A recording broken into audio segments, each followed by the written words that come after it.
morning, folks, and welcome to the first broadcast of the JDL experiment. J delivers the latest experiment. So I have in front of me a report, Extreme Hypocrisy. Obama orders federal workers to make life as difficult for people as we can. This was a park ranger who was on the record saying that he was ordered to make life as difficult for people as he possibly could. The only thing that this could say, at least to me, is that Obama really and truly wants a civil war.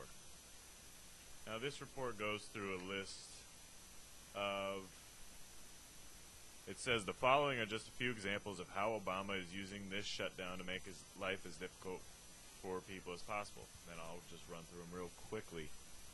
Number one, the Obama administration is doing all it can to keep Americans from even getting a glimpse of Mount Rushmore. But Barack Obama's chefs have been deemed essential and are still preparing his meals. Number two, small businesses cannot get loans, but the exclusive gyms that are only for members of Congress have been deemed essential. Number three, the National Mall has been closed to the public, but it will be open for a huge pro-immigration rally being held by Obama supporters. Number four, last chance cancer treatments for children with cancer have been suspended, but the IRS continues to collect taxes from us. There's plenty more, but it's just terrible what this administration is doing to us. And it's not that I affiliate with either party. I actually think we need to get away from the two-party hypocrisy that we have in this country, which all they do is they just divide and conquer us. You know, they put a Republican into office.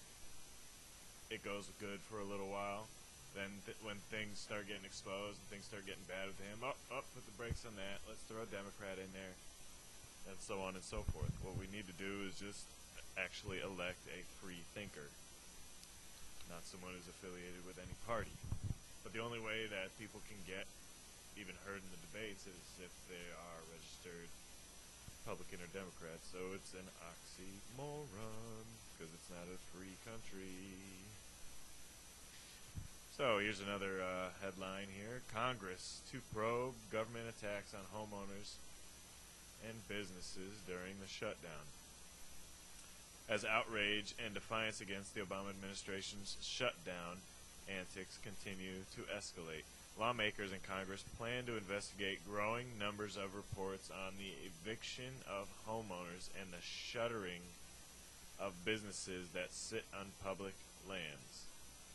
The uproar comes in the wake of media accounts and comments from public servants suggesting that the executive branch is trying to make the bogus shutdown, most of the federal government is still up and running, feel as painful as possible in an effort to extort taxpayer money to fund Obamacare. Now oh my God, it's just absurd, folks. This is just horrible. And we need to do something about it soon. Not condoning a civil war, but it seems like that they're pushing for that as the Department of Homeland Security and every administration is arming to the teeth against the American people. We too should be arming ourselves for the just-in-case scenario. Because more and more it looks like it's getting to that. And that's not us saying it here at JDL. But that's exactly what most alternative medias are saying, is that the Civil War is on the horizon for us. So just taking a slight turn from the government shutdown debates here, I got an article in front of me that says a teenage girl was killed after leaping from a moving vehicle during arguments with her parents. And this happened in Jackson County, Indiana. Police say a 17-year-old girl died Saturday night after leaping from a minivan being driven by her stepfather. Her mother was also a passenger in the vehicle. Lakenfield, I believe that's what her name is, it looks like. She was a sophomore at Jennings County High School, reportedly hit the pavement so hard that she later died from head injuries. That is quite sad.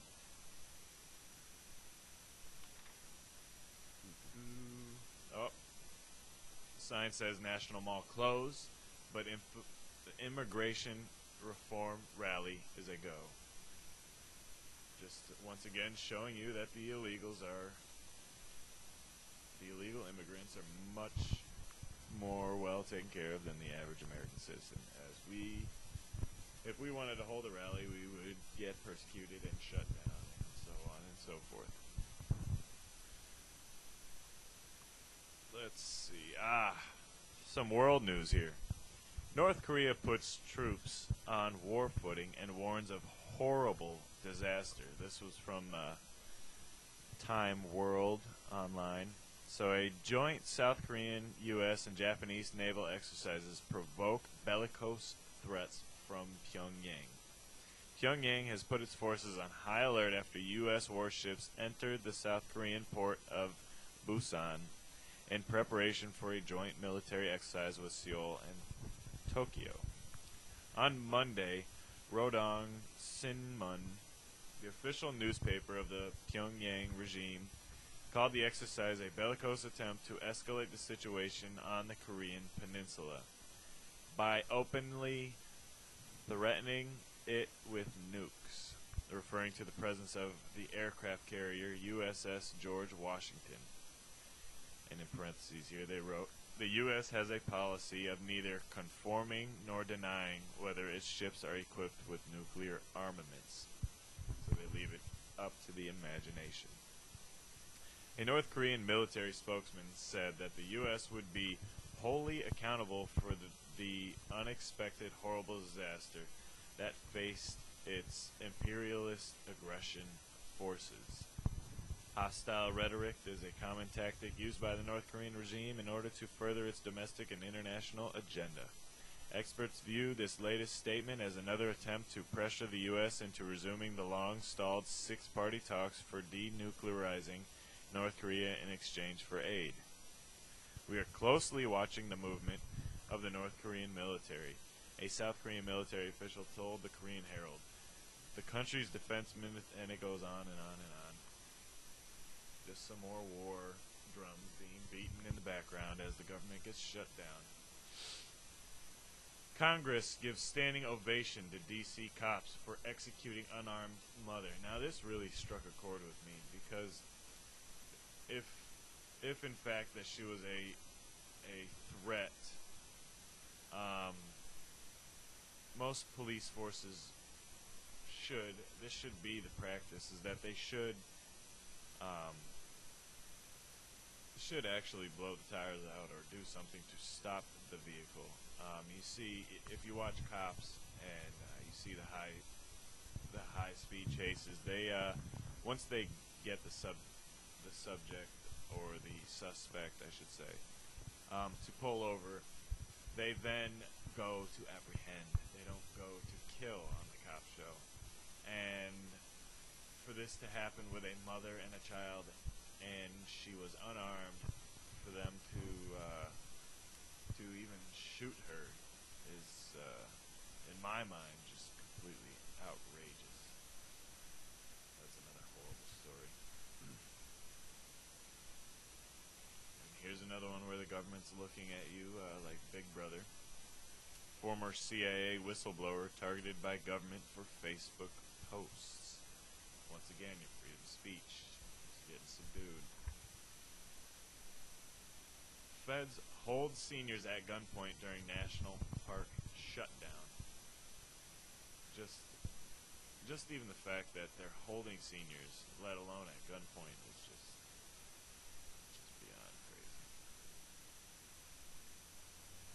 It's just appalling. It really is. And last but not least, brain implants. to reboot depressed people. A hacker warned medical devices could be accessed remotely for the use of mass murder. This was Paul Joseph Watson from Infowars.com.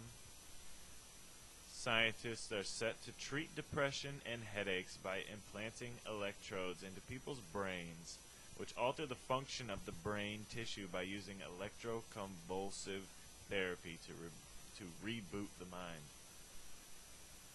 Wow. And there was a hacker that spoke out against this. Hacker Barnaby Jack warned that medical implants like pacemakers could be remotely accessed by hackers and governments to commit mass murder. Jack, the hacker, was found dead just a week before he was set to present his research at a conference. How convenient for the establishment. And that is all the news I have for today. I will be back later to upload a new video. And I thank you for your time.